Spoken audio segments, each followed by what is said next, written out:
ekunene nawuthunyiwe uyaye wente lokhu lothunywe kona bese uhlala phasi awengeti awunciphisi. Ubhalwe ngesilumbi ke lento yabantu abadzala labangithume yona, ngicela kuyikhuluma ngeSiswati kuze sonke sitolinga kuyiva sonke lendzaba lebhalwe la. Uthe kepha ngingakaqali ukukhuluma National Commissioner ngisho nebakithi ukuthi ngenxa yematoho elive lathe umengama wekunene abengajabula wamasango ukuthi itela la, kepha ke uthi tangigijime ngimmelele ngisho nako lokulatselayo.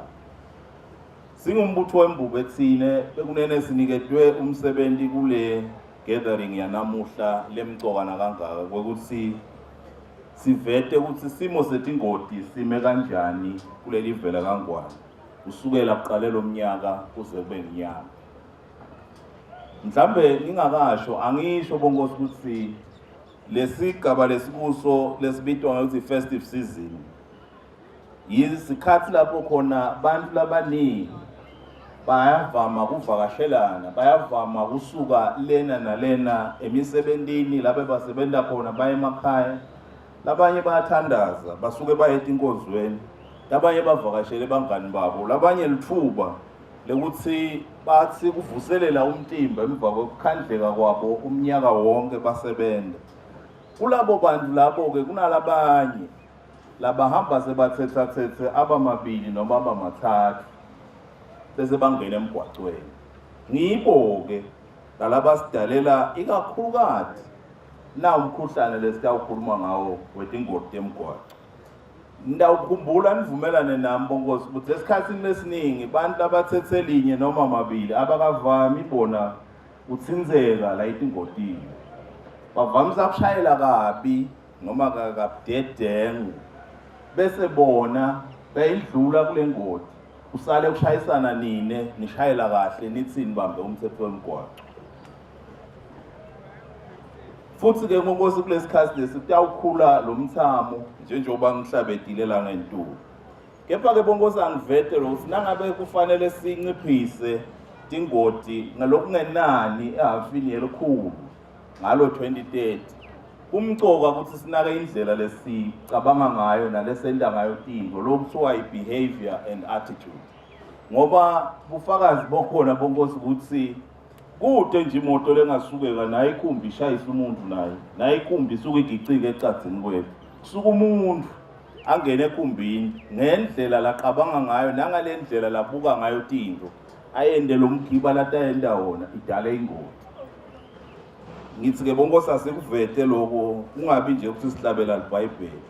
Mhlambe ngalokufishane angisho lokuthi tingoti kusukela umnyakeni lophelile wa 2023 ngaJanuwari kude kutofika inyanga yaNovemba ingoti lesibenato tibe ngi-6,239. Leti ke tingoti letibikiwe emaphoyiseni bonke tikhona leti ngabikwa letingena phansi emakhiki noma kube deep 10.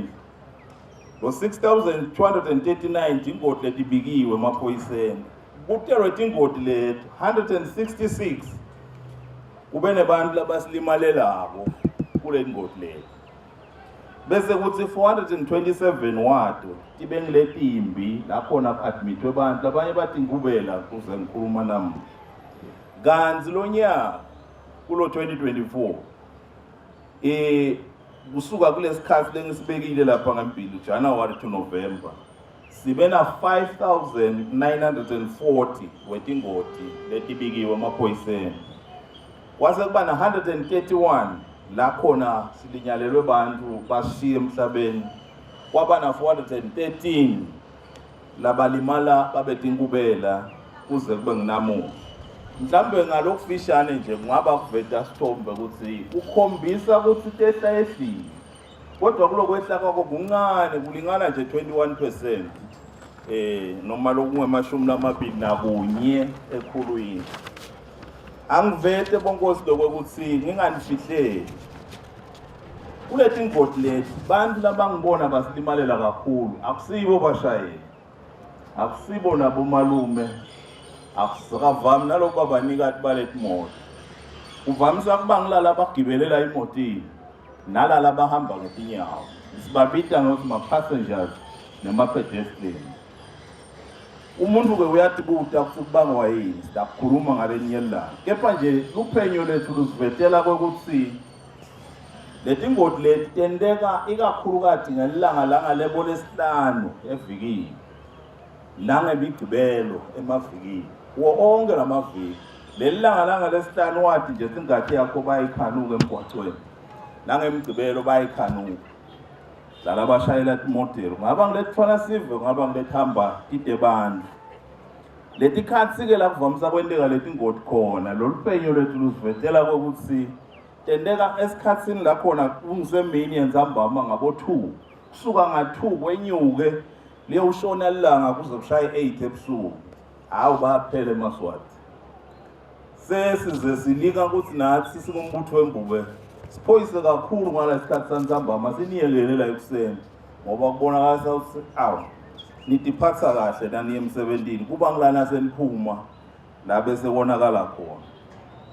Mhlambe umuntu akavete bongosi ukuthi lesithombe lesi asiso lesihle asisiveteli kahle ekugcineni kwako konke ngoba laba bantu le inkumbi yabo lalaba silimala labo ngilaba so working class lalaba sebendayo lalaba qashiwe lalaba faka isandla ekhikhini kuze umntwana esikolweni lalaba faka isandla ekhukhwini kuze umntwana ondleke ubete bantwana labakwatile labakhula lemakhaya baze bojoyina igangsterism. But nakuhamba laba bantu laba emhlabeni cabanga-ke ukuthi silive sibhekele selitawuphathwa ngibanike ubani ko-National Commissioner bakusasa njengoba nami ngiyatrotha. Mhlambe sengigcina bongosi ngalokukhethekile angivete ukuthi siyanxusa kubo bonke bafana benkosi labasiniketa noma labasibambisa la emgwaqweni lokubopha ukuthi let us leave no stone unturned. Asisebenzeni siqinise sandla without favor, affection or ill will. Lokho angikusho emaphoyiseni kuphela ngikusho nakulala abanye lasibambisene nabo senda lo msebenzi kube kuncane ukukutulele ekhikhini kube kuningi lokukutulela kuhulumende kuze kuthi bantu batewuphepha emgwaqweni. Sengigcina bonkosi angisho lokho ukuthi njengoba ngikhuluma ngebehavior kushayela ngekunakekelana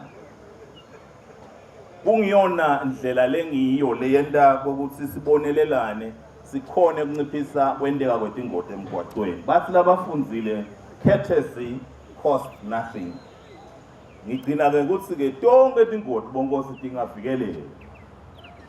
Ngithi mina tingoti tonke tingavikela singumbutho wembube sisho njalo sithi kuthi ingoti lengamane yenteke kusuke kunemuntu kepha nangabe sonke sitawunaka ibehavior yethu ne-attitude yethu vele sitatinciphisa tingoti. Ngiyanxusa-ke bonkosi sihlanganeni sibambaneni singema-road safety stakeholders sisakheni lubonza ikakhulukazi kuvikela lesive kuze kusasa sibe neMaswati laphilile nalaphephile. Ngiyabonga kakhulu bonke.